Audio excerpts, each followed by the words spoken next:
pessoal, sejam muito bem-vindos a mais um evento do Hubble. Meu nome é Eduardo, eu sou da LM Ventures. A LM é a empresa, uma das fundadoras do Hubble e é responsável pela operação do espaço, trabalhar com as startups. A LM só entra em contato com a gente, entra lá nas redes, no site, se vocês quiserem conhecer. O Hubble é um hub de inovação focado no mercado financeiro. Ele tem dois parceiros corporativos, que são o BDMG, o Banco de Desenvolvimento de Minas, e a Olé Consignado, o braço consignado do Grupo Santander. A gente faz uma série de eventos semanais, né, para a comunidade, completamente gratuito. A ideia, a gente já vinha fazendo no ano passado presencialmente lá no nosso espaço, então acho que alguns de vocês já tiveram a oportunidade de ir. Estamos continuando no online, e hoje é o primeiro evento de uma trilha que a gente está fazendo sobre inteligência artificial. Hoje é o primeiro passo, né, tudo que você precisa saber. E para abrir essa trilha, a gente está recebendo o Roberto Francisco de Souza, que é CEO da Kukak, escritor e evangelista de tecnologia. A ideia hoje vai ser a gente conversar um pouco sobre como é que a tecnologia evoluiu, os conceitos, as mudanças, o que está acontecendo no mundo. E para começar, eu vou trazer você, Roberto, para a conversa. Te agradecer demais, acho que os papos que a gente teve já foi super legal. Para a gente é um super prazer estar te recebendo aqui, em nome do Hubble, da LM, dos parceiros. E queria trazer muito boa noite e te boa noite. apresenta para o pessoal aí, fala o que você faz, o que a Kukak faz. Bom, gente, muito rapidamente, a Kukak é uma empresa meio híbrida, porque a gente tem ao mesmo tempo 32 anos e 4 anos, né? Por que 32 anos? Eu comecei a trabalhar com inteligência artificial em por volta de 84. Ou seja, eu não comecei, né? Porque a inteligência artificial que tinha naquele momento, que era toda focada em conhecimento, é um ramo da inteligência artificial que teve que ser aposentado porque o ramo focado com base estatística surgiu com muito mais força. Mas, durante esse tempo todo, analisando o mercado, né, eu parti para empreender, então criamos uma empresa chamada Plansys, que se tornou depois uma das primeiras parceiras da Lotus no Brasil. A gente trabalhou muito com colaboração, muito com a internet. Tem um caso engraçado que a gente estava no lançamento da internet em Minas Gerais. A gente estava num stand conjunto com a Embratel, chegou um cidadão no BH Shopping, era lá a feira, e perguntou como é que entrava na internet. Eu falei, aqui mesmo. Eu falei, qual dessas portas que a gente entra na internet?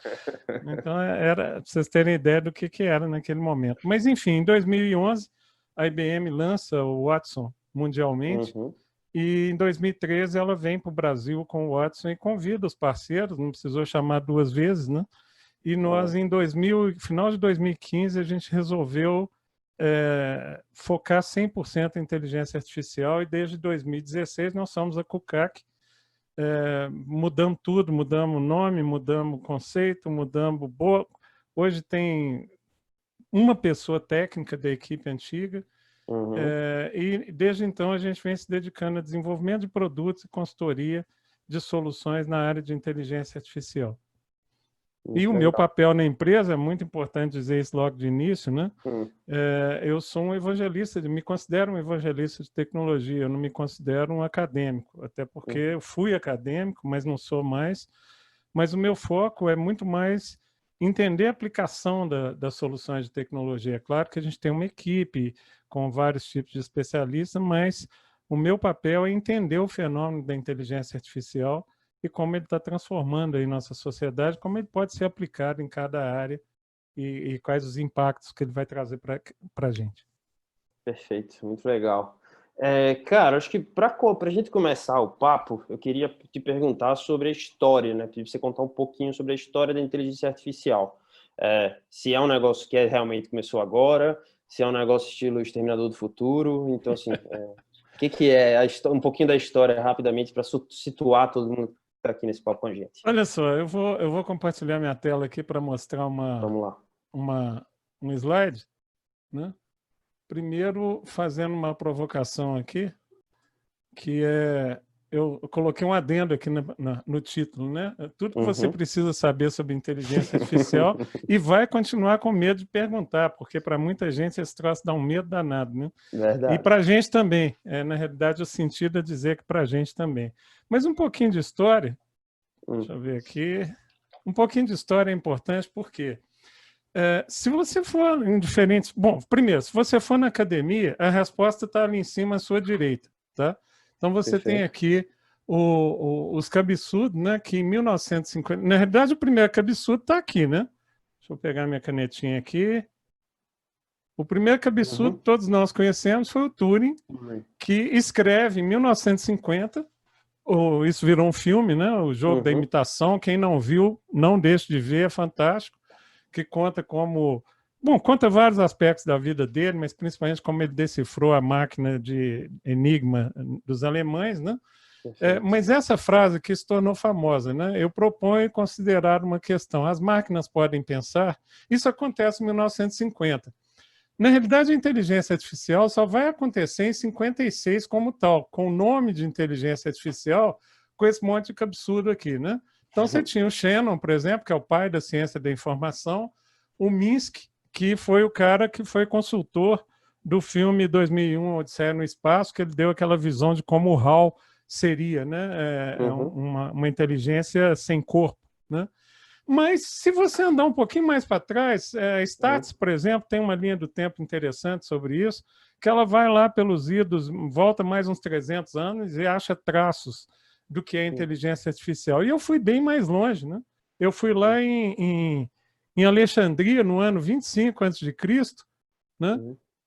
Por quê? Porque um cara chamado Philon, e na realidade isso era um hábito, né? A ideia de que você pudesse criar autômatos, né, que fizessem funções humanas, era uma coisa que não foi só o Philon de Alexandria que pensou, as pessoas pensavam nisso, né? Então, como imaginário, isso é muito antigo. E esse robô que nós estamos vendo aqui, eu gosto de chamá-lo de robô, o que ele fazia era servir o vinho e misturado com água na proporção correta. Então, você está vendo aqui a mão dele, né? E a pessoa colocava aqui o cálice e ele conseguia dosar corretamente sozinho. Havia outros robôs que, por exemplo, andavam pelo salão baseado em sistemas de pesos, né? Como eram os nossos carrinhos de corda, né? Então, eu gosto muito dessa volta na história para dizer o seguinte: a ideia de algo que fosse inteligente é quase tão antiga. Eu, como engenheiro de formação que sou, eu fico pensando que a roda tem um quê de inteligente, né? Por exemplo, eu já falei isso muito em palestra, quando você pensa num termômetro, tá? As pessoas falam assim, mas esse termômetro é inteligente? E eu respondo assim, olha, se você entender que inteligência artificial é algo que substitui uma função humana, né? A única outra forma que você tem de medir temperatura é pôr no dedo lá e queimando. Ou quase isso, ou congelando seu dedo, dependendo da temperatura. Então, essa noção funcional, ela é, para mim, mais agradável, porque ela tem a ver com a aplicação que vem depois. É claro que esses caras todos aqui constituíram a inteligência artificial como ciência, né? Não tem a menor dúvida disso. E eles têm todos os méritos por isso, por terem feito em 56 o primeiro encontro que se chamou Encontro de Inteligência Artificial. Mas como história eu considero muito mais longo. Perfeito. Beleza. E, cara, eu queria... tá bom, entendemos um pouquinho sobre a história. E até pegando uma pergunta que teve aqui, já no iniciozinho do Erivaldo, qual que é o conceito de inteligência artificial? E aí foi a pergunta exatamente dele. Qual a definição exata de AI? Olha, Dorival, eu vou continuar na minha linha de meio que desafiar essa coisa do exato, tá? Turing, quando escreveu esse artigo, tá, que está aqui na tela, ele propõe o famoso teste de Turing. Basicamente, ele entendia que algo era inteligente se outro ser humano, tá, pudesse ter uma interface com esse algo, no caso, uma interface baseada, por exemplo, em chat, tá, e não conseguisse identificar aquele indivíduo autômato como máquina. Então, ele seria classificado como inteligente. Só que esse conceito foi muito contestado, né? Por exemplo, os pensadores mais humanistas, né? Eles consideram, por exemplo, que a sexualidade é uma componente fundamental da inteligência. Né? E, sob esse aspecto, dizem que nunca haverá uma inteligência artificial, porque nunca haverá uma sexualidade artificial no sentido de um autômato que tenha prazer, que tenha que possa reproduzir e assim por diante, né? Então, esses conceitos dependem muito de como você está observando a questão, né? Por outro lado, há quem diga, e essa é uma visão mais acadêmica, que a inteligência artificial não é uma ciência, mas ela é um conjunto de ferramentas que reproduz funções humanas. O que nos leva, nós vamos falar disso ainda hoje, o que nos leva à inteligência chamada inteligência geral, a superinteligência ou a singularidade, né? Então, o que eu gosto? Eu vou dar agora a minha definição, porque, volto a dizer, como evangelista de tecnologia, eu estou muito focado no uso efetivo da inteligência. Para mim, é inteligente qualquer solução que substitua qualquer uma das funções de um humano, seja sentir temperatura, seja tocar, seja enxergar, seja falar, ela manifesta uma função inteligente. Não há, é fato, nenhuma inteligência que reúna todas essas coisas num único ser Android, num único ser digital. Não há isso. Mas, para mim, é inteligência artificial qualquer coisa que substitui essa função humana. E eu vou tentar provar isso aqui hoje à noite ainda. Muito bem. Só continuando aqui a pergunta do Erivaldo, que depois dessa aqui, da que a gente acabou de responder, que foi da definição, ele pergunta qual a diferença entre uma inteligência artificial e um sistema especialista. Isso é interessante. O sistema, o nome sistemas especialistas, ele nasce na década de 80. Assim, o primeiro grande projeto de sistema especialista foi um projeto chamado MySim, no Hospital da Universidade de Stanford. Na realidade, quando eu trabalhei em 84 com inteligência artificial, comecei a pesquisar o MySim. E ele está justamente da banda da inteligência artificial que tentava transferir o conhecimento de um grupo, por exemplo, no caso de médicos que entendiam de infecção hospitalar. Então, todas as linguagens, por exemplo, o Lisp, que era uma linguagem muito usada na época, eram linguagens que tentavam codificar o conhecimento do especialista e jogar isso dentro de um código, mas era código, né? Era uma linguagem. No caso, o Lisp, por exemplo, era uma delas, era uma linguagem para você escrever e encapsular esse conhecimento. Então, esse nome, do ponto de vista acadêmico, foi dado a esse tipo de sistema. Por exemplo, o MySim era um sistema especialista cujo propósito era identificar infecções hospitalares. Tá? Se você pensar funcionalmente, continua a ser, né? Se você tem, por exemplo, um machine learning que é capaz de identificar imagens, tá? Então ele continua sendo especializado naquela função. Mas o nome sistema especialista está ligado a uma fase da inteligência artificial. Hoje não se usa mais essa nomenclatura, embora funcionalmente seja a mesma coisa. Tá? Uma inteligência... são a mesma coisa, um AI e um sistema especialista. Sim, mas o sistema especialista está ligado a uma tentativa que foi feita pelo homem de que a forma de criar inteligência artificial era transferir todo o conhecimento que uma determinada especialista tinha para dentro de um algoritmo, tá? Baseado normalmente em árvore de decisão. Daí veio o nome sistema especialista. Tá? Os sistemas hoje continuam a ser, muitos deles, a maioria deles especializados em alguma função, como, por exemplo, ver, classificar uma imagem, coisas do gênero, mas não se usa mais essa nomenclatura que foi substituída pelas nomenclaturas mais modernas, como machine learning. Perfeito.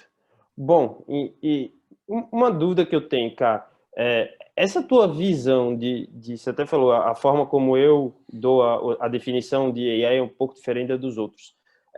Na história, teve várias visões diferentes ou várias mudanças de paradigmas que aconteceram desses pensadores? Como é que foi em termos de quem usa e quem criou? Se você pegar o Turing, que foi o primeiro cara que propôs, vamos dizer assim, academicamente a questão da inteligência artificial, está aqui na tela agora, né? Quando ele pergunta, as máquinas podem pensar? O Turing imaginou que a máquina pensar, ele não usou o termo inteligência artificial, tá? Quem usa o termo inteligência artificial foi a Conferência de Dortmund, em 56, e que tentava afastar a inteligência artificial dos conceitos básicos da cibernética, do Wiener. né? Então, ele não usa esse termo, mas ele propõe a inteligência artificial como basicamente linguística. Repara que ele dizia, se eu conversar com uma inteligência sem saber o que está do outro lado e ela me responder, e eu não conseguir perceber que é uma inteligência, né? Então eu criei essa inteligência artificial. Aí vem vários pensadores, eu citei aqui alguns casos, como a questão da sexualidade, e vão sempre pensar o seguinte, olha, só seria uma inteligência artificial completa, né? Ou a inteligência artificial geral, que é chamada, uma que reproduzisse o ser humano de uma forma completa. Tá? Então, não há uma concordância sobre isso, mas também é importante chamar a atenção que eu não vejo erro.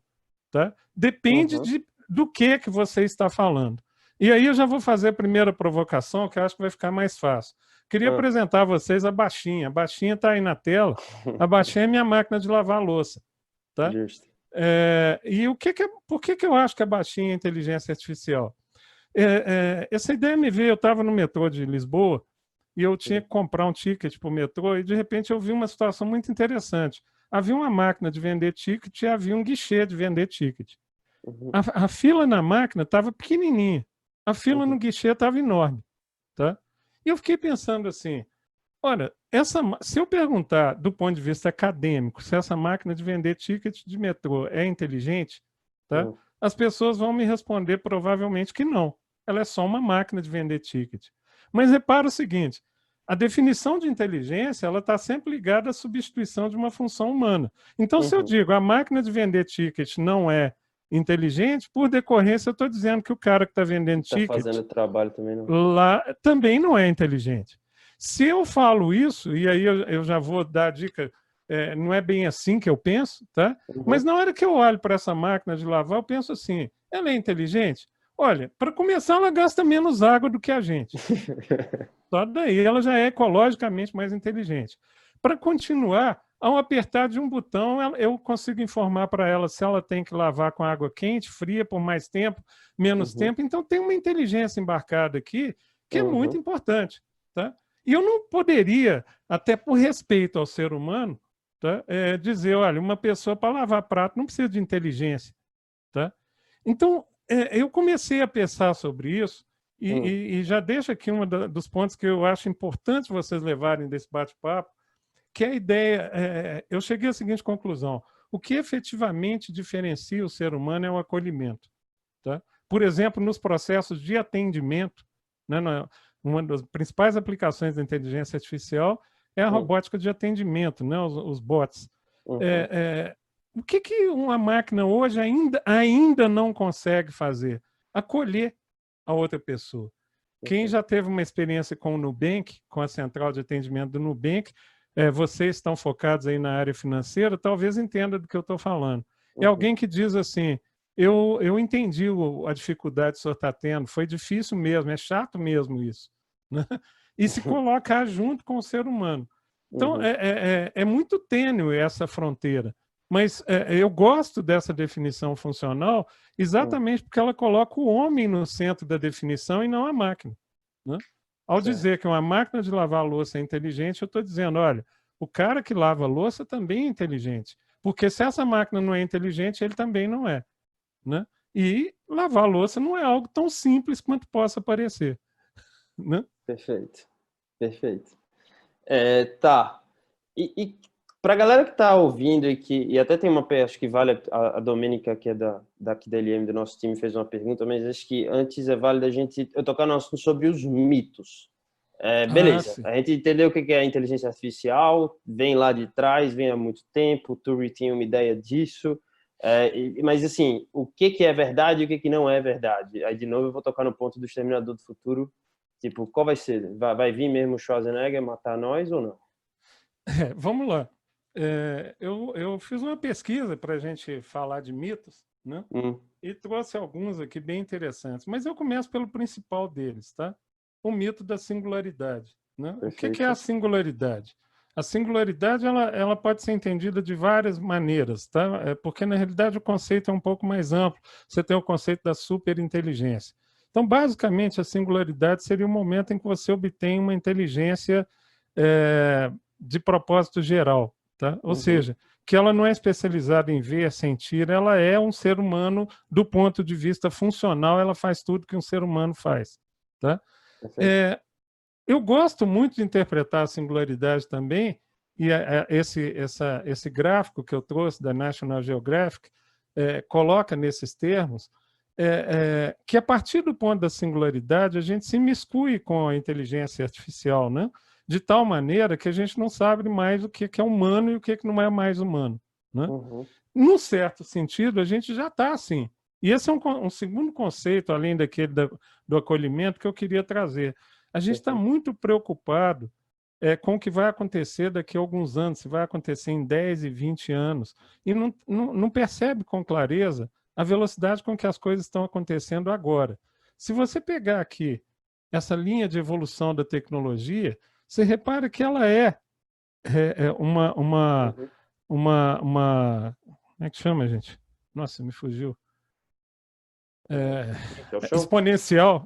Ela cresce exponencialmente desde o zero aqui, desde o início da história da humanidade, tá? O intelecto humano cresce mais lentamente, nós estamos vendo aqui na linhazinha verde, tá? Mas quando a gente chega em 1950, e curiosamente, a década de 50 é uma década encantadora do ponto de vista científico. Um monte de coisas aconteceu na década de 50. Por exemplo, no campo da psicologia, né? Acabamos de falar no campo da... E coincide com o pós-guerra, né? Com a pós-segunda guerra. E aqui começa uma aceleração muito violenta, tá? O que a gente precisa entender? Tá, a singularidade, se você pegar por essa escala do gráfico aqui, ó, você está vendo que a singularidade estaria para acontecer aí, segundo esse gráfico, por volta aí de 2030, né? Aliás, os mais afoitos preveem isso, tá?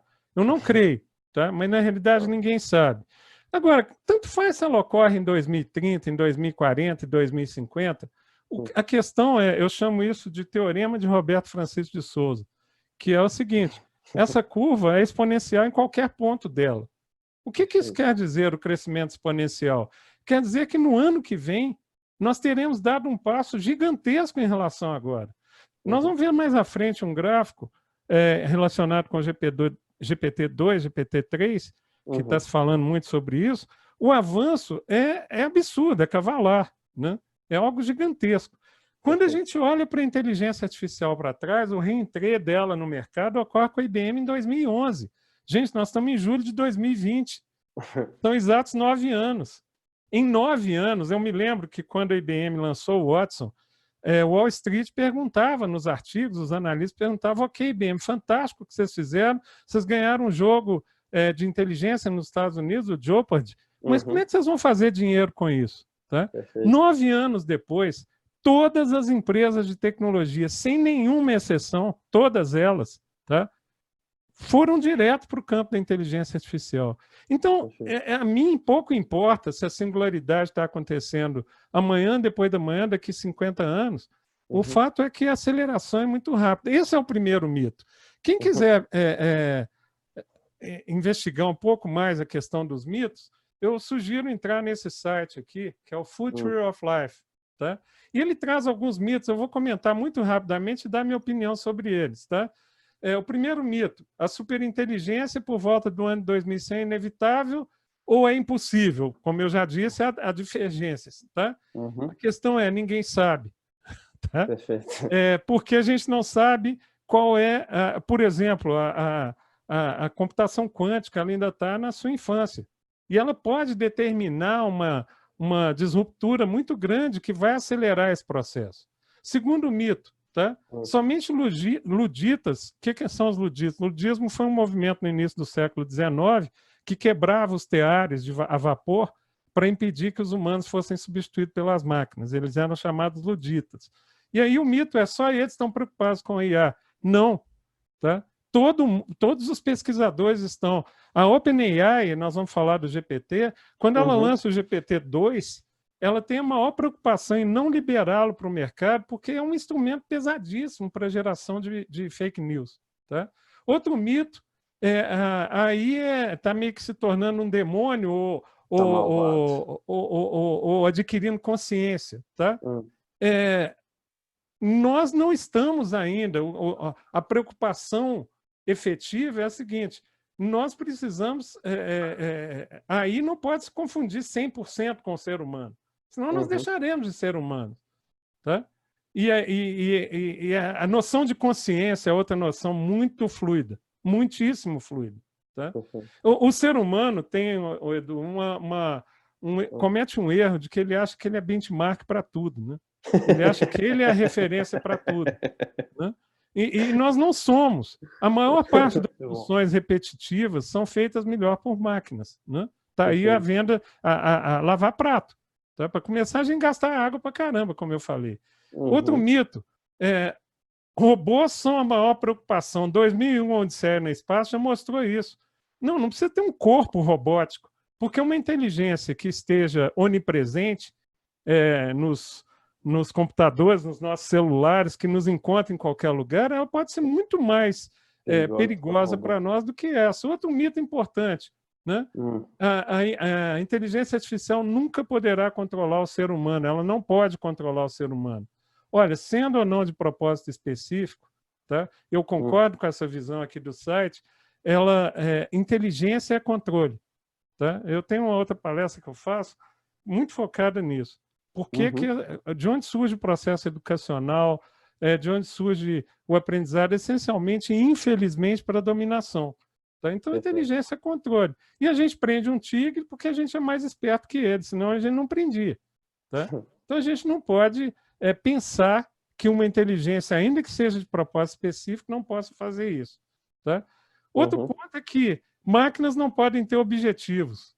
Podem sim, várias delas. Por exemplo, a baixinha, o objetivo dela é lavar prato. lavar o prato. Um foguete atraído por calor, o objetivo dele é atingir um alvo. Tá? Uhum, E um último mito, né? A superinteligência, a ideia da superinteligência basicamente é o seguinte: se o uhum, ser humano for capaz de criar uma inteligência tão boa quanto ele próprio, tá? uhum, Supõe-se que essa inteligência vai ser capaz, então, de criar uma inteligência tão boa quanto ela própria. E se isso certo. acontecer, no pentelésimo de segundo em que ela criar uma inteligência um pouquinho melhor, haveria Uhum, uma explosão de inteligência, porque a cada versão eu criaria uma inteligência mais inteligente. Tá? uhum, uhum, Isso é extremamente filosófico. Agora, o que tem de verdade nessa preocupação? A ideia da singularidade e a consequência da superinteligência está provavelmente décadas à frente. Não se pode dizer que ela não aconteça em 20 anos, em 30 anos. Na média, há uma concordância, na média, de que algo aconteceria por volta do ano de 2090, 2100. Tá? Na uhum, média. Há quem diga que nunca vai acontecer. uhum. Tá? Agora, isso não muda nada quanto ao fato de que a gente tem que estar preocupado agora. Tá? Então, esses mitos têm que ser desfeitos. Tá? E, Perfeito. por último, pelo menos por enquanto, gente, não vai bater um robô na porta da sua casa dizendo que veio tomar posse da propriedade. Não é assim que vai acontecer. Ele não vai chegar no seu emprego e dizer assim: olha, o patrão mandou te chamar porque você está demitido, eu vou te substituir. O mais grave da inteligência artificial, e é por isso que eu gosto da definição funcional, é que ela acontece subrepticiamente. E a pandemia, tá? Eu tenho Uhum. dito lá no meu podcast, o impossível não existe mais. Então, quando alguém fala isso não é possível de ser feito, alguém está fazendo. E a inteligência artificial está avançando em vários campos, e olha que Perfeito. ela ainda está na juventude dela. E falando desse ponto de avançando, cara, como é que é o atual momento da inteligência artificial no mundo? E a gente falou do GPT-3, né, que eu acho super legal, e no Brasil, assim, o que está acontecendo lá e cá? Vamos lá. Esse mesmo site que eu citei, ele traz um mapa bem interessante de algumas coisas que estão acontecendo no mundo na área de inteligência artificial, biotecnologia, na área nuclear, na área de climas. Tá? E na Uhum, inteligência artificial, vou clicar aqui uhum, para a gente visitar em loco. Tá? Ele traz o que a gente chama de políticas globais para a inteligência artificial.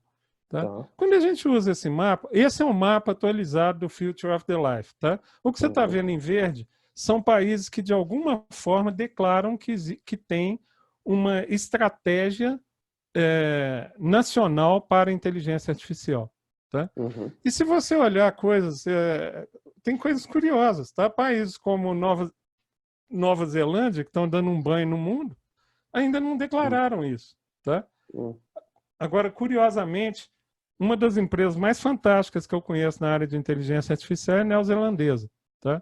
É uma empresa que trabalha com o que a gente chama de robótica humana, ou de robôs de aparência humana, não robôs físicos, tá? Robôs digitais.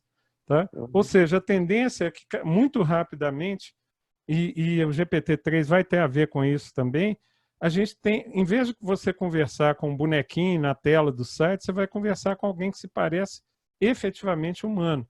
E uma das empresas que faz isso chama-se Soul. Vou escrever aqui no... Ah, não, aqui não dá para escrever, depois eu escrevo Soul Alma, tá? Em inglês, Soul Machines. Ela é da Nova Zelândia. Agora, quando a gente vem aqui nos Estados Unidos, Canadá, você vai ver que todos criaram em algum momento, ou estão criando, um programa de aceleração nacional para a inteligência artificial. A diferença é como está sendo feito. Quando a gente vem aqui na França, por exemplo, no ano passado, a França gerou um programa de incentivo que foi concreto. Ela contratou, permitiu, por exemplo, a IBM contratar 400 pesquisadores na França na área de inteligência artificial. Tá? E você vai andando pelo mundo e você vai vendo aqui, intenções nós temos muitas. O Brasil declara, no final do ano passado, que abriria 8 laboratórios de inteligência artificial no país. Tá? Só que quando você vai ver na prática, o que você tem? Primeiro, do ponto de vista estratégico, tá? A Rússia, Putin, que curiosamente hoje, não só a vacina, fake ou não, afirma que chegou a vacina, né? Primeiro que todo mundo, ele afirmou há cerca de 2 anos, se não me engano, que quem dominar a tecnologia de inteligência artificial dominaria o mundo. Tá?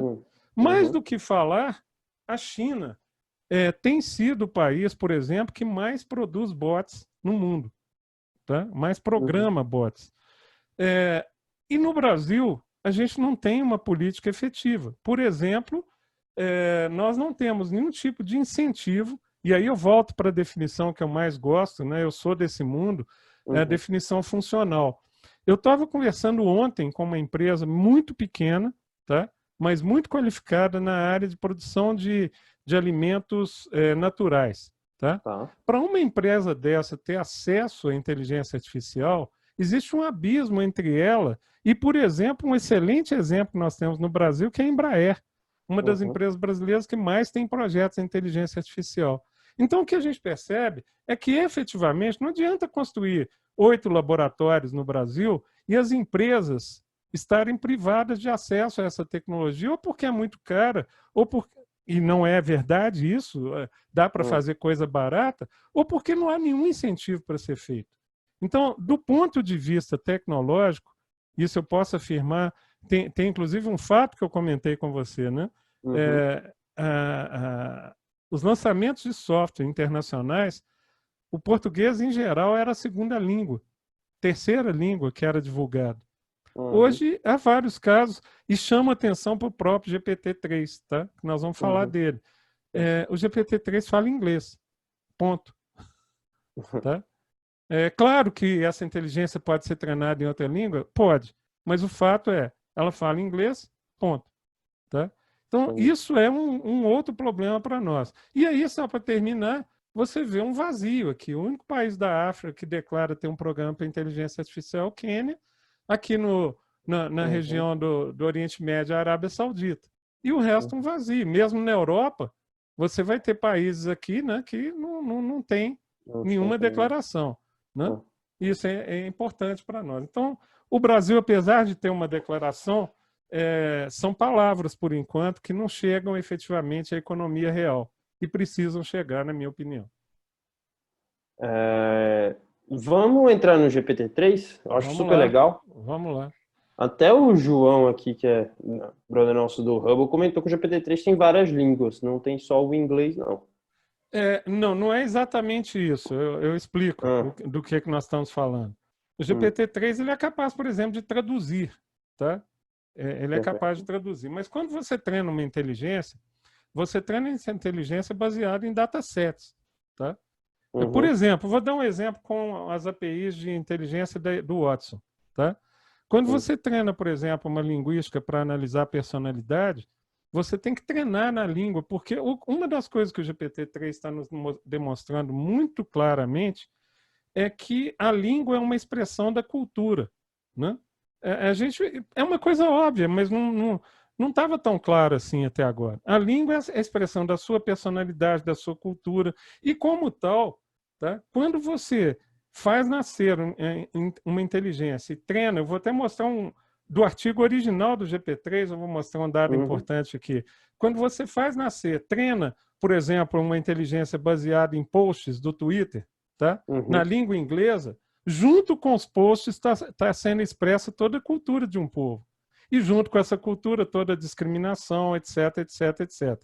Então, o GPT-3 ele consegue, sim, traduzir para francês, tem até alguns exemplos que estão na internet, estão mostrando isso.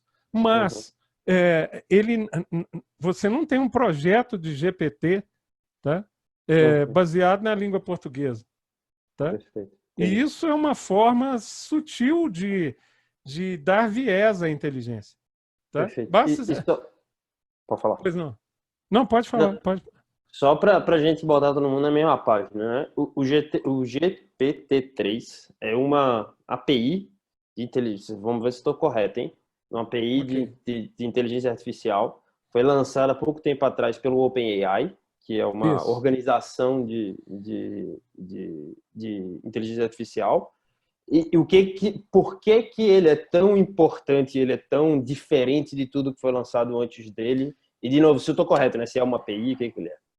Ele é na realidade, ele é uma arquitetura de rede neural, tá? Tá bom. De propósito, eu vou tentar resumir. Esse gráfico eu trouxe para vocês, e tem alguns outros aqui que são do artigo original do GPT-3. Qual que é a grande questão que o GPT-3 traz? As inteligências até agora, elas eram inteligências ligadas a propósito, tá? Nós estamos falando de processamento de linguagem, tá? Então elas eram ligadas a um determinado propósito, tá? A forma de treinar envolvia esse propósito. Então, se você queria que uma inteligência ficasse muito boa num determinado propósito, você iria aprofundando e corrigindo o treinamento dessa inteligência. A gente faz isso na CUCAC, para vários propósitos, por exemplo, acidente de trabalho. Você vai aprofundando e descendo cada vez mais para que ela compreenda isso. Tá? Você tem aqui uma definição importante. Você tem aqui um gráfico que mostra o que significa a evolução do GPT-3. Desculpe, do GPT-3. Minutinho. Tá tranquilo.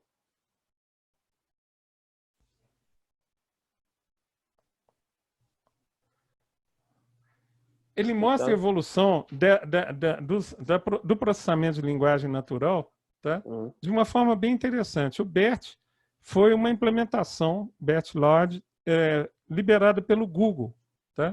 O BERT trabalhava pelo Google. Tá? Não, inclusive... Você lembra, só para ter uma ideia de quanto tempo que levou para chegar no GPT? Eu diria que uns 4 anos atrás, 5 anos atrás, baseado muito em treinamentos usando os livros do Google, eu não tenho certeza.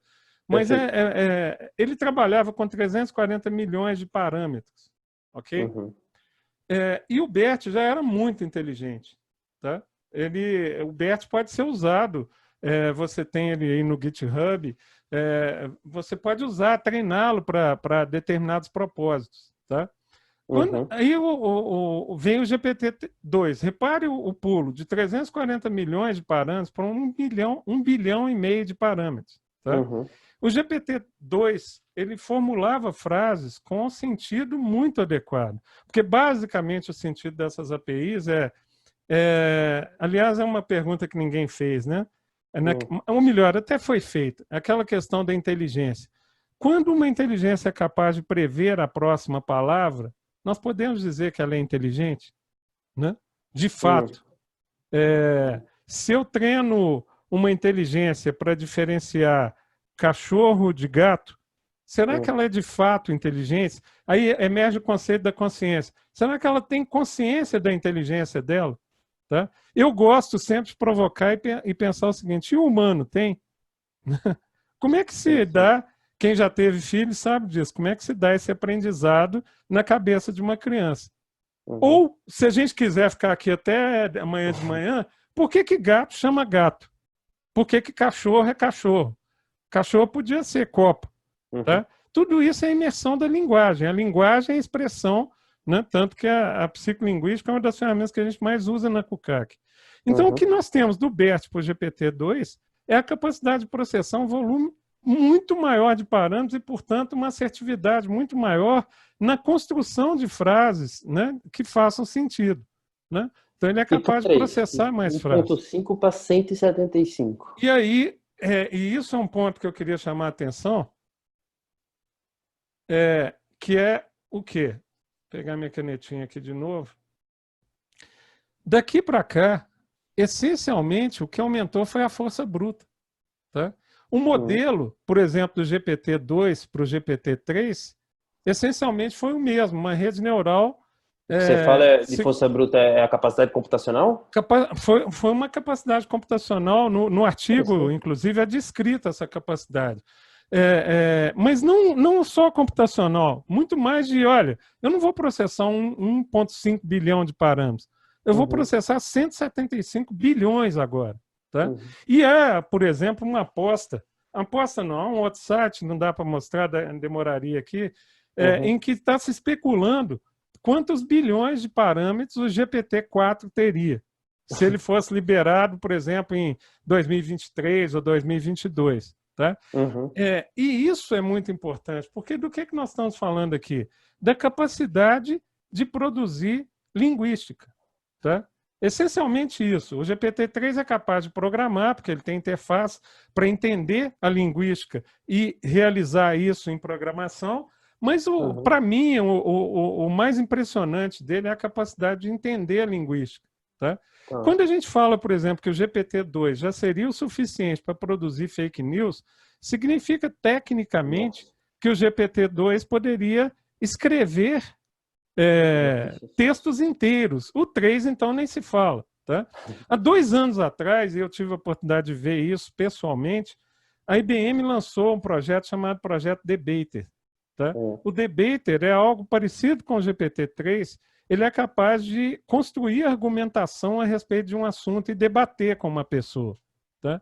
Então, é muito impressionante essa lógica, porque você começa, por exemplo, um dos exemplos que está na internet do GPT-3 é o cara falando assim, olha, assuma, eu quero que você seja o Elon Musk. Tá? E depois começa a conversar com ele sobre foguetes. Tá?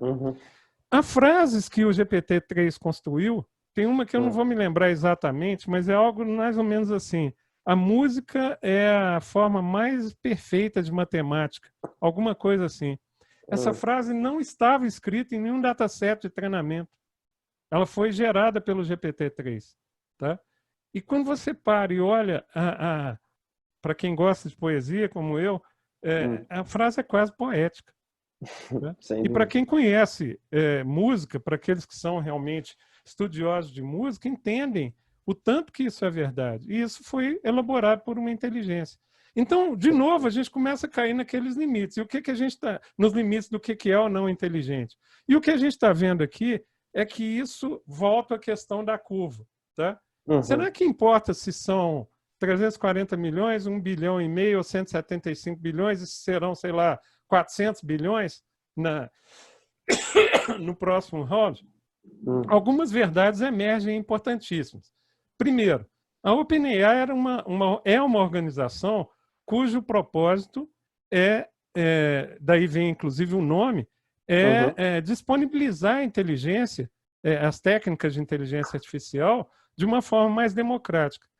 Mas ela anunciou que vai vender o acesso a GPT-3. Tá? É claro que essa venda pode ter algo de democrático, mas vocês não têm ideia de como isso pode mudar a realidade. Se vocês viajarem pela internet, tem muitos depoimentos sobre GPT-3, Por exemplo, Uhum. tem o Philippe Deschamps, por exemplo, ele defende a ideia, aqueles que o acompanham, ele defende a ideia de que não, o GPT-3 não vai acabar com a vida de programador, não acaba com a função de programador. Uhum. Né? Ele mostra lá exemplos interessantes em que eu peço para o GPT programar um aplicativo de celular e ele programa para mim. Ele diz, e eu concordo com ele sobre esse aspecto, que tão importante quanto foi, por exemplo, a internet, né, ou o internet banking, né, num dado momento, o banco que não tivesse internet banking podia desistir, estava fora do mercado. Então, a visão dele Perfeito. é que o programador que não usar ferramentas inteligentes para Vai estar aumentar a fora sua também. produtividade, também estaria fora do mercado. Ok, eu concordo com isso. Mas Uhum. eu não acho prudente, sobretudo para países como o Brasil, tá? Eu não acho prudente minimizar essa questão. Tá? Eu volto Perfeito. de novo à questão da definição funcional da inteligência artificial. Se você disser para uma pessoa que, e eu vou pegar um exemplo real, da nossa realidade de alguns anos atrás, Uhum. tá? Olha, a partir de agora, é, você não tem mais trocador no ônibus. Tá? Uhum. Agora é um cartão. O motorista também não vai receber, não, é um cartão. Tá? Uhum. Funcionalmente, para aquele cara que exercia e ganhava a vida trocando dinheiro no ônibus, aquilo ali é uma inteligência que o substituiu. Perfeito. Tecnicamente é uma inteligência. Então, para mim, que tem uma preocupação social, essa definição muito acadêmica da inteligência artificial acaba Uhum. sendo uma forma de desviar a atenção para o fato de que não vai vir um robô bater na sua porta e pegar seu emprego. O que vai acontecer, e eu vou contar uma história rápida aqui que ilustra isso. Eu cheguei um dia no aeroporto de Congonhas com um amigo meu e reparei uma coisa, mas não falei com ele não. Entramos no avião e quando a gente já estava lá em cima, eu Uhum. perguntei para ele, fulano, você reparou alguma coisa diferente no balcão da Gol? Ele falou, não, não reparei nada, não. Eu falei assim, ele perguntou o que era, eu falei, olha, as máquinas de emitir cupom, a Uhum. passagem, estavam todas, em vez de estarem perpendiculares ao balcão, estavam uma na frente de cada guichê. Tá? Uhum. Foi mesmo, não tinha notado, não, mas e daí? Eu falei, você não reparou a segunda coisa? O que, que tinha atrás do guichê? Ele falou, Uhum. não, não reparei. Eu falei, não tinha nada, não tinha ninguém. Sendo substituído. Só havia. Depois a Gol até parece que voltou com isso, mas ela devia Outra. estar fazendo algum teste, alguma coisa. Mas o fato concreto é que aquela máquina ia substituir o check-in, entendeu? Perfeito. E aquela Pegando essa. máquina se torne funcionalmente inteligente. Isso que o GPT-3 vai trazer. A capacidade de eu fazer um sem número de coisas. Aí as pessoas falam assim, mas ele está imperfeito. Gente, vamos parar de achar que nós somos benchmark, né? Eu Perfeito. depois vou contar uma outra história para demonstrar isso. Deixa eu pegar essa deixa, saindo um pouco do nosso. A gente tá até quase no fim, então a gente vai ter que andar um pouco mais rápido. Mas a Ok. Domênica fez uma pergunta que eu acho super interessante e eu, particularmente, gosto muito do tema. Que ela comentou que tem ouvido muito sobre o assunto, que AI vai substituir o trabalho das pessoas e, consequentemente, será necessário criar renda universal. Que é um assunto sendo muito falado. Tinha até o Andrew Yang, que era um candidato à presidência americana, que falava muito disso, tinha isso na campanha. Ela pergunta o que você acha disso e como tornar a AI acessível para todos. Mas eu acho que é interessante pensar no que você acha disso, assim, tipo, Tá. o renda Eu vou universal. tentar ser bem mais rápido. Primeiro, para tornar isso acessível para todos, eu tenho defendido a ideia primeiro. Ah, Isso não é piada, tá, gente? Juntem-se a mim nessa luta de que nós incluamos acesso à internet na cesta básica. Tá? A pandemia demonstrou que isso precisa acontecer. Não dá para falar em AI para todos se não existe acesso para todos. E eu perfeito. trabalhei no terceiro setor por 19 anos com inclusão digital. Tá? Então eu sei bem do que eu estou falando. E o Brasil, em 2020, ainda tem muita gente, a pandemia está provando isso, sem acesso. Em segundo lugar, é por isso, novamente, como é que é o nome dela? Que fez Domênica. a Domênica, por isso, Domênica, que eu gosto da definição funcional, porque é ela que afeta nossas vidas. Não é a definição do que é machine learning, do que é supervisionado, não supervisionado, ensino reforçado, não é nada disso. O que afeta nossas vidas é quando essa inteligência, de alguma maneira, atinge um trabalhador. Tá? Então, você pega, por exemplo, no campo, onde você tinha 10 trabalhadores numa colheita, agora você tem uma colheitadeira com exatamente nenhum trabalhador, tem um cara lá na cabine da fazenda controlando uma máquina sozinha no campo. Então, eu fico irritado quando as pessoas falam assim, não, isso não vai acontecer. Quando surgiu o fenômeno do Uber, que obviamente não era aparentemente algo de inteligência artificial, mas era, né? Já tinha aplicações, eu estava numa reunião do setor de tecnologia e eu fiz uma provocação, né? Porque eu virei no meio da reunião, levantei e falei assim, olha, vocês já perceberam que nós somos todos taxistas? Estamos todos aqui falando que bem feito os taxistas que atendiam mal estão sendo substituídos, mas daqui a pouco serão médicos, engenheiros, odontólogos e assim por diante, né? Uhum. Então, dizer que não vai acontecer, tá? Dizer que há quem diga, por exemplo, vai criar mais emprego, não há nada que comprove que isso vai acontecer, vai criar mais emprego do que vai ser destruído. Em segundo lugar, há comprovações bastante tangíveis de que os empregos que vão ser criados vão exigir maior formação do ser humano. Não vai dar para você pegar um trocador de ônibus e colocar ele para fazer uma função sem treiná-lo. Tá? Então, a renda universal terá que existir. Eu não tenho dúvida disso. Há dois problemas na renda universal. O problema é que, em determinados países, como a Finlândia, como a Suécia, quando você fala de renda universal, você está discutindo aquilo que o cara vai receber acima do mínimo que ele já tem para viver. Ou seja, a sociedade já está organizada para dar a ele escola, saúde, etc, etc. Tá? Quando você fala de renda universal no Brasil, nós estamos vendo agora na pandemia, você está falando de dar uma renda para o cara comer. Tá? Então, a disparidade é muito grande. Como que a economia tem que se organizar para isso? Ela tem que tirar, na mesma medida em que o salário como conceito é destruído, ela tem que buscar outras formas de organização da estrutura econômica para dizer, olha, você não tem direito a salário porque você trabalha, você tem direito a salário, entre aspas, porque você é um ser humano. Tá? E isso vem de uma nova estrutura de impostos, de uma nova estrutura de serviços públicos, vem de todas essas fontes. Então, eu concordo com isso.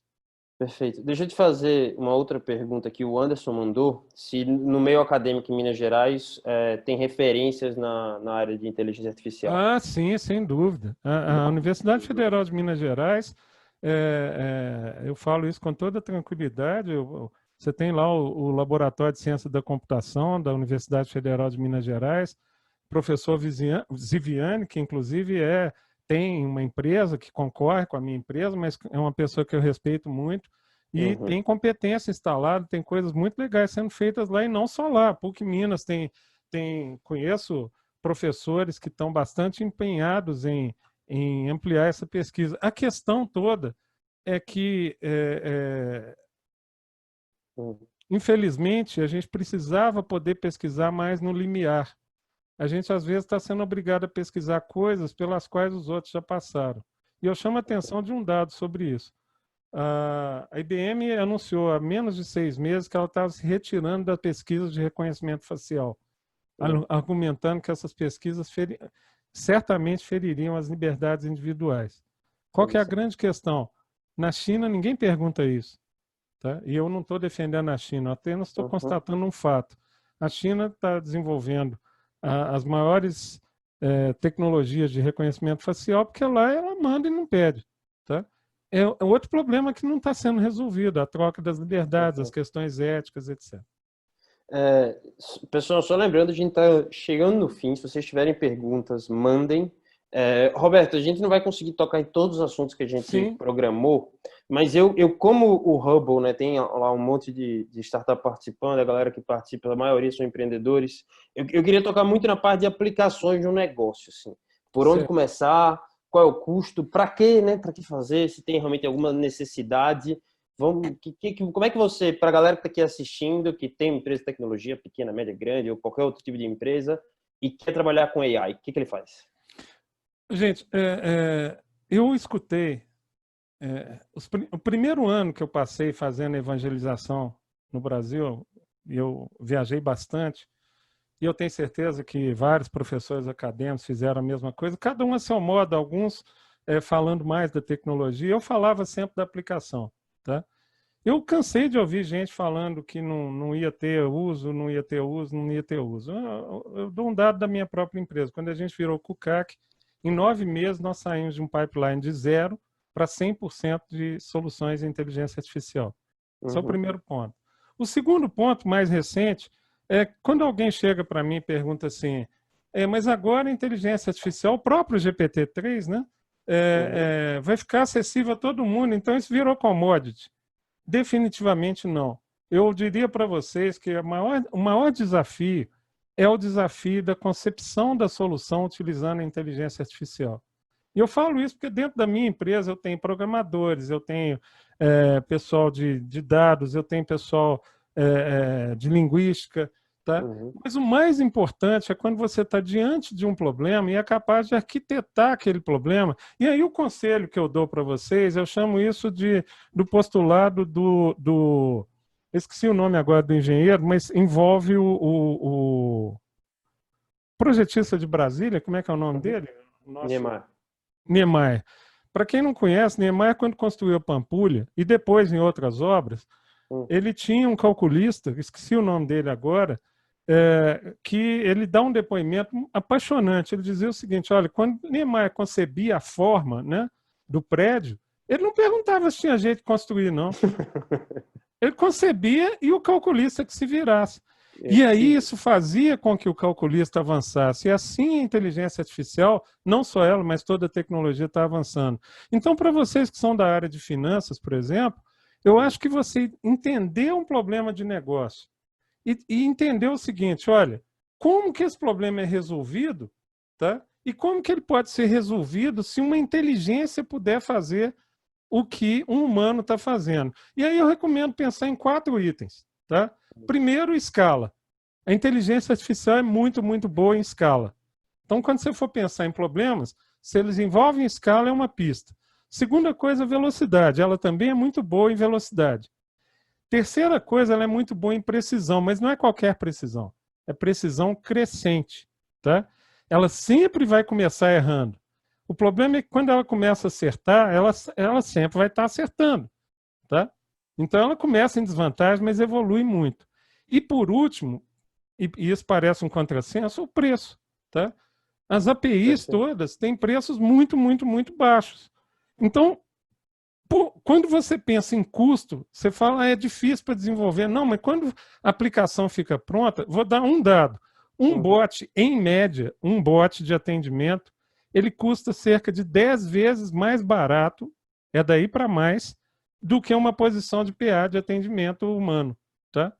Então, se ele for bem construído, é uma grande solução. Mas o grande desafio ao qual nós estamos chegando é que as pessoas não estão conseguindo conceber como usar a inteligência artificial nas soluções. Então, para quem está me ouvindo, que é de startup, acho que tem que pensar assim, deixa eu ir no limiar, deixa eu pensar em uma coisa que as pessoas não ousem pensar que não funciona. Aí a frase padrão é: o impossível não existe mais. E aí a outra coisa que está aqui na tela, gente. A utilização mais imediata da inteligência artificial e a mais barata nesse momento é a utilização dos sistemas de machine learning que são... Eles não são... Vou voltar aqui para a gente... São esses aqui de cima. Perfeito. Supervisionados, tá? O aprendizado supervisionado, que é muito bom para classificação. Você tem várias soluções, só que tem um problema. Para isso você precisa de dados, de dados, de dados e de dados. Por exemplo, eu trabalho com a educação, tá? O que a gente descobre? As escolas não têm dados sobre o aluno. Elas têm, quando muito, dados de idade e as notas que ele tira e o resto, tá?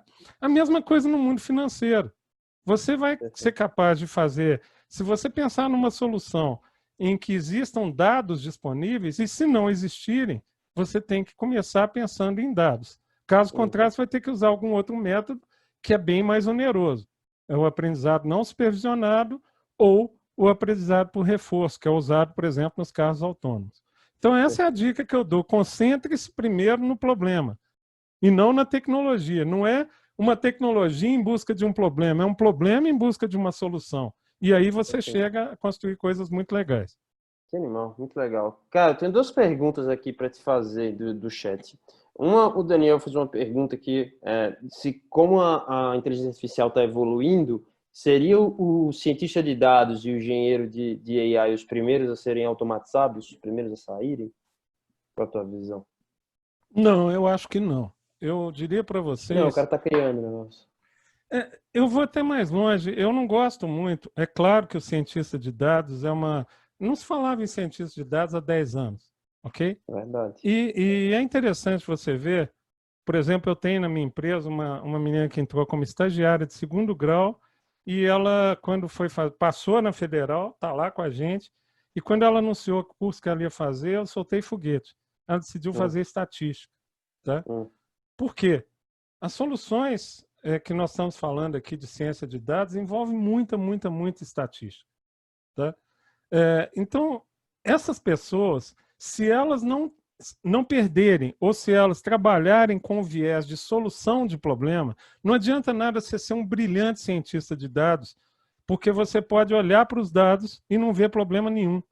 Alguém tem que chegar para você, sabe aquela história que o cara chega e fala, ô amigo, você está com fome, tá? Quer dizer, você é muito bom para comer, mas se ninguém te falar que você está com fome, você não sente a fome. É preciso que o cientista de dados, o verdadeiro cientista de dados, é aquele que sabe identificar o problema, seja do cliente ou da sociedade, identificar um problema para ser resolvido para aplicar. Eu não vejo ele sumindo.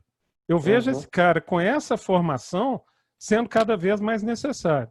Tá? Agora, os programadores, aqueles que simplesmente fazem trabalhos robóticos, tá? Você dá um código, ele vai lá e programa. Eu acho que está uhum, mais do que claro que isso vai ser feito pela máquina, tá? perfeito, Olha, eu preciso de uma tela assim, assim, assado, tá aí o GPT-3 para nos provar que isso vai ser feito. Agora, perfeito. e aí eu dou um exemplo, um último exemplo. Arthur C. Clarke, quando perguntar para esse um professor o que ele achava de um professor ser substituído por um robô, ele respondeu o seguinte, e é também a Hum, minha resposta. Um professor que possa ser substituído por um robô merece ser substituído por um robô. Tá? E essa perfeito, frase se aplica a qualquer profissão. Um médico que pode ser substituído por um robô é melhor que seja, porque ele está só ocupando espaço. Agora, se ele não puder ser, eu retomo a questão da acolhida. Tá? Ele vai ser o médico, o professor, ele vai ser o cara que vai fazer a diferença. perfeito. Cara, deixa eu fazer mais uma pergunta aqui para você, antes da gente entrar nesse último ponto da ética. A Ana pergunta se o Watson é uma. Para quem está começando a brincar com AI, mexer com AI, se e mexer com o Watson é o melhor caminho possível. Ou tem outras aplicações? Não, tem outras, tem outras. Você tem. O Watson, ele tem uma vantagem. Para Hum, quem. Não sei a formação da Ana, se ela é de tecnologia ou não. hum, Mas as APIs do Watson, e como regra, as APIs do Google, da Microsoft, elas estão bem documentadas. Elas têm pequenos casos de uso para você construir as coisas, tá? Quando você vai, por exemplo, para o GitHub, e mesmo vai vasculhar, a gente faz isso sistematicamente, a internet, hum, você acha muita coisa interessante, APIs prontas que você poderia aplicar diretamente, mas perfeito. nem sempre bem documentadas. Tá? Então, o Watson é um bom caminho para começar, sem contar que todas essas organizações, a Amazon, a IBM, a Google, né, elas incentivam as startups que querem usar as tecnologias dela, dando pequenos volumes de crédito para que você consuma. Então, é uma boa dica começar com qualquer um deles. A outra dica é nenhum deles é perfeito. Tá? O futuro Perfeito. é usar o melhor de cada um. Nós trabalhamos muito com a IBM, porque ela realmente é líder em vários segmentos, ela tem APIs muito boas, e não é em todos. Tá? Uhum. Em outros, a Google, por exemplo, é superior. Perfeito. Cara, vamos entrar no último ponto. A gente já estourou um pouquinho a hora, mas eu acho que o papo tá muito bom. Vamos ter que marcar um outro encontro para a gente falar mais. Se me permitir, a gente marca. Sem dúvida. Mas eu queria entrar na parte ética, assim. Quais são os limites desse negócio? Eu acho que isso é um papo que só para isso, só a parte ética, a gente teria que passar um dia inteiro aqui, um evento inteiro falando disso. Mas, assim, quais são os limites para isso? Até que ponto pode ir? Até que ponto pode ser usado? Eu fiz questão de trazer esse gráfico aqui, Edu, porque Aham. esse gráfico é do artigo original do GPT-3, tá? Esse foi um teste ético do GPT-3 vinculado ao sentimento racial. Tá? Eles também fizeram Tá, consentimento sexual, etc. E o perfeito. que você vê aqui, na horizontal, são o GPT-3, tá? Configurado para diferentes volumes de parâmetros. Tá? Começando lá em 350 milhões, que nem deve ser o GPT, até os 175 bilhões de parâmetros. E aí Uhum, você vê ali, ó, eu vou pegar a curva laranja. Repare a curva laranja. E aí eu vou voltar àquela questão da língua inglesa, tá? uhum, Repara a curva laranja, tá? Aqui tá, na vertical, você tem o sentimento em relação àquela raça. Tá? Então você repara que a curva laranja, quando o GPT-3 chega a 175 bilhões de parâmetros, ele se torna neutro em relação à raça. Tá? Para todos os outros perfeito. parâmetros, ele tem um sentimento negativo em relação à raça. Ok? Uhum, Se você pegar outros, os latinos, por exemplo, tá? uhum, Nós até que não estamos uma desgraça total, não, né? A gente está lá para cima do zero, né? Mas perfeito. repara, quando alguém fala assim, não há sentimento racista é, nos datasets que foram usados, né? E o artigo traz lá tudo que eles usaram para treinar, tá? Da internet Uhum, aberta, a maior parte foi da internet aberta. Aí você vai perfeito. conseguir entender o que eu falei sobre a língua inglesa. E aí aparece o racismo. E aí você chega aqui, conclusão. Eu Hum, sempre gosto de olhar conclusões que não me parecem óbvias. Tá? A principal conclusão para mim é o seguinte: olha que interessante. Um artigo de uma tecnologia que saiu há 3 semanas, tá? uhum, Ele consegue medir o quanto ele tem viés contra os racistas. Então, eu posso perfeitamente, por uma decisão, tá? Ir lá e falar o seguinte: olha, eu preciso curar essa base de racismo. Tá? uhum, Eu uhum, preciso neutralizar essa base quanto a isso. Ou seja, é um processo controlável. Aí vem a segunda questão: eu vou curar o quanto? Tá? Se eu perfeito. quero uma inteligência que reproduz o ser humano, qual ser humano eu quero reproduzir? Perfeito. Essa é uma outra discussão ética profunda. Tá? Eu quero reproduzir um ser humano que vai nos ensinar a ser menos racistas, ou ele vai ser igual a qualquer ser humano que está mostrado ali Perfeito. naquele dataset usado? E aí vem um terceiro ponto. Por que, que nós somos o benchmark? Porque se você pegar hoje, no Brasil, nos Estados Unidos, e traçar, esquece o GPT-3, e traçar sem usar GPT, apenas análise de sentimento, você vai ver o Uhum, mesmo resultado. Então, o ser humano está se arvorando. Nós estamos falando muito sobre viés para a máquina, nos esquecendo que, pelo menos até agora e até aqui, a questão ética da máquina ainda é uma questão de natureza humana. Se eu treino uma inteligência para ela, por exemplo, como foi a inteligência de contratação lá nos Estados Unidos do Walmart, que ele parou uhum, de contratar mulheres e negros, só contratava homens brancos. Se eu treino essa inteligência, aí saiu no jornal, o Walmart está discriminando. Na verdade, uhum. a notícia correta devia ser: o Walmart precisa ser mais bem treinado. O problema é que, no mesmo momento em que nós estamos treinando a inteligência, nós, e não precisa ir longe, estamos treinando a própria sociedade. Porque a sociedade discrimina homossexual, discrimina negro, discrimina raça, pobreza. Tá? Então, a discussão ética não pode, na minha opinião, ser vista como uma discussão da máquina. Porque no caso da máquina eu consigo medir e corrigir. No caso do ser humano, não. Né? Então, essa é a mensagem que eu deixo sobre ética. A gente precisa ser um ser humano melhor para construir inteligências melhores. O momento em que essa inteligência vai começar a construir ela própria conclusões éticas, tá? Uhum. É um momento que a gente não sabe quando vai ocorrer. Mas eu costumo dizer o seguinte: uma inteligência que se tornasse hoje super inteligente e recebesse a seguinte missão: você deve preservar o planeta, Uhum. essa inteligência devia nos destruir. Ela teria que nos destruir se ela recebesse essa missão. Então, a discussão ética ela não pode ser tida como uma discussão de máquina. É uma discussão de humanos que, por enquanto, estão construindo essas inteligências. Essa é a minha visão.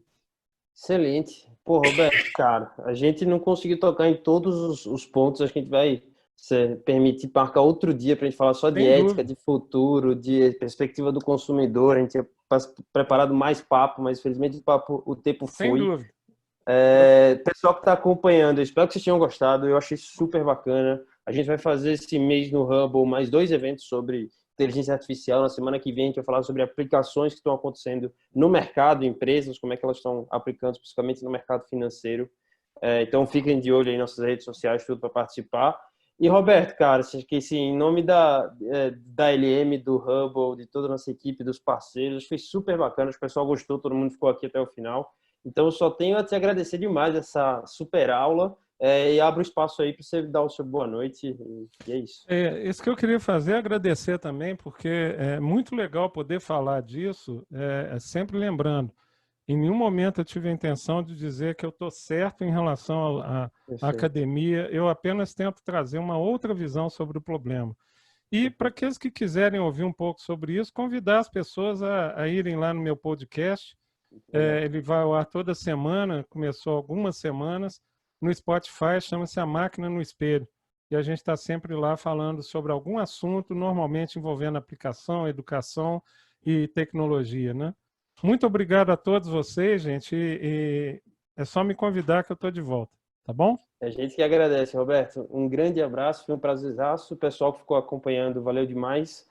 Muito obrigado e até a próxima. Valeu, pessoal. Um grande abraço. Tchau, tchau.